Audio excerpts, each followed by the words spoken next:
C'était en 1938, quand Hitler est rentré, annexion d'Autriche. Oui. Tout à fait, en mars 1938, il est rentré, et moi j'étais obligé de partir 2 mois après. Donc j'ai vu l'entrée des hitlériens, j'ai assisté à un grand meeting d'Hitler.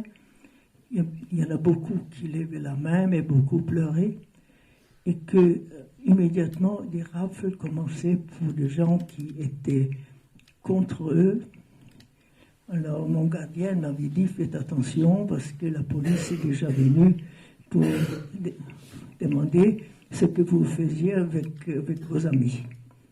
Mais on a continué, et que malheureusement j'ai failli vraiment être arrêté, et que j'étais donc parti à 16 ans, l'Autriche, avec 2 amis qui étaient dans le même cas que moi. Et là, c'était un travail un peu difficile, on n'avait pas d'argent, très peu. Et puis on passait souvent l'autostop pour traverser toute l'Allemagne d'abord, jusqu'à Aix-la-Chapelle. Et ensuite, nous avons passé clandestinement la frontière entre l'Allemagne pour aller en Belgique. C'était notre premier halte, et ce sera trop long pour vous expliquer tous les détails qui n'étaient pas toujours faciles, parce qu'on a arrêté les 2 garçons qui étaient avec moi, et puis j'étais seul. Je n'avais pas d'argent, je n'avais pas du tout, connaissais pas la langue française ni la langue flamande, quoique qui ressemble un peu en allemand. Et puis, j'avais pas d'expérience, j'avais 16 ans. Mais il faut dire que j'ai quand même déjà travaillé, puisque je n'ai pas eu la chance, comme vous, d'aller dans un collège ou dans un lycée.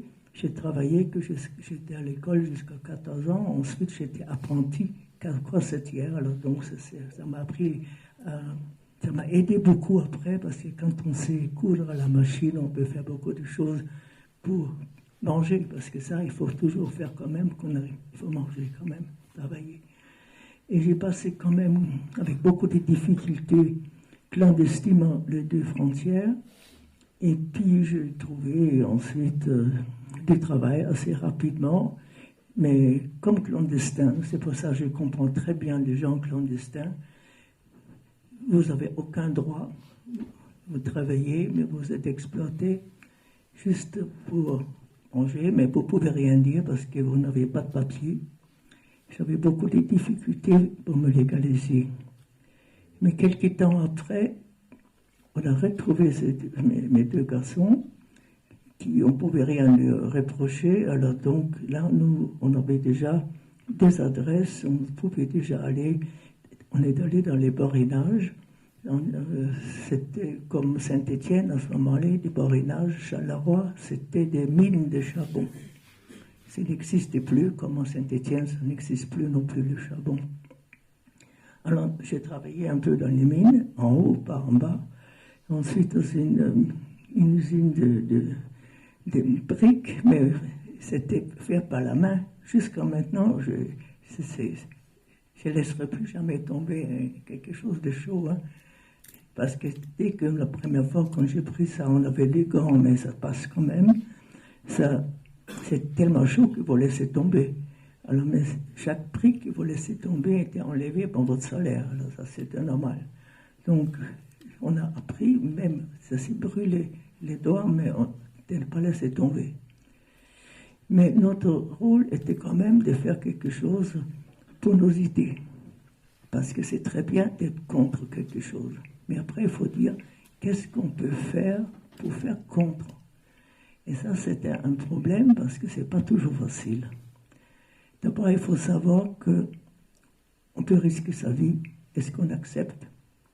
Alors donc, nous avons dit qu'il faudrait aller plutôt en France, parce que pour nous, la France était le pays de la liberté, la grande révolution, le droit de l'homme, et qu'on s'est retrouvé avec d'autres camarades, d'abord en Belgique, en Anvers, et de là, on a traversé la frontière clandestinement.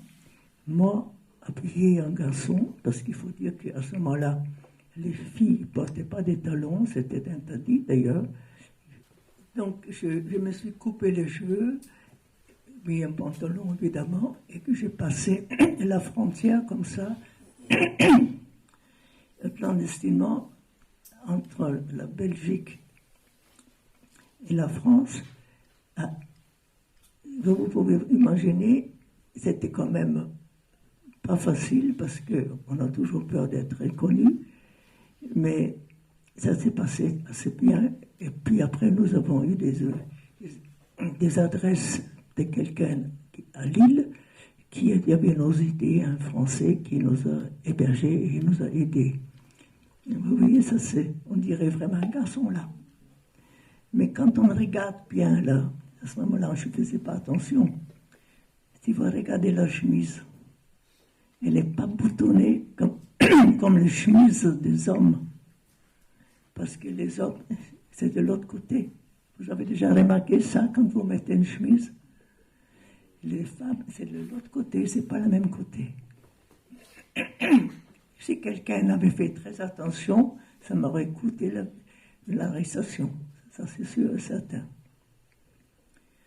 Donc, on était resté quelque temps à Lille, et après, nous sommes allés à Paris. À Paris, j'ai essayé de me légaliser, et j'ai eu beaucoup de chance. C'était la seule de mon groupe de le faire, parce que j'avais un nom tout à fait français. Mon nom de jeune fille, c'était Berger, Mélanie Berger, c'était un nom français. Et là, donc, ils ont dit, vous avez certainement des... Ah, moi, j'ai dit, c'est possible. Et puis, donc, j'ai eu la seule qui avait été légalisée. Et j'ai pu prendre un logement. Et les copains qui n'ont pas pu l'appeler un nom un peu plus difficile à prononcer, n'avaient pas cette même chance. Ils venaient ensuite le soir pour coucher chez moi. Alors vous voyez, on a vécu en plusieurs, on mettait tout l'argent ensemble, celui qui trouvait des travaux, on en mettait tout ensemble, c'était la seule chose. Et ça se durait parce que là, c'était ensuite la drôle de guerre. Et en septembre 1939, quand la guerre était déclarée à Hitler, par la France et par l'Angleterre, nous sommes venus, même antifascistes, allemands, autrichiens et d'autres, on est devenus des ennemis. On a mis les hommes tout de suite dans les différents camps, comme les Mille, comme beaucoup d'autres, et que pour le moment, les femmes, on les laissait encore libres. Simplement, j'étais expulsée de Paris, et j'étais obligée d'aller à Clermont-Ferrand, qui n'est pas trop loin d'ici. Et puis là, j'ai cherché tout de suite également des travaux, mais comme je vous disais, des travaux toujours excessivement difficiles. J'ai essayé en 1940, les Allemands sont rentrés à Clermont-Ferrand. Ensuite, j'ai quitté Clermont-Ferrand avec une amie qui venait de Paris, et que nous avons donc erré pendant une dizaine de jours dans les différents trains.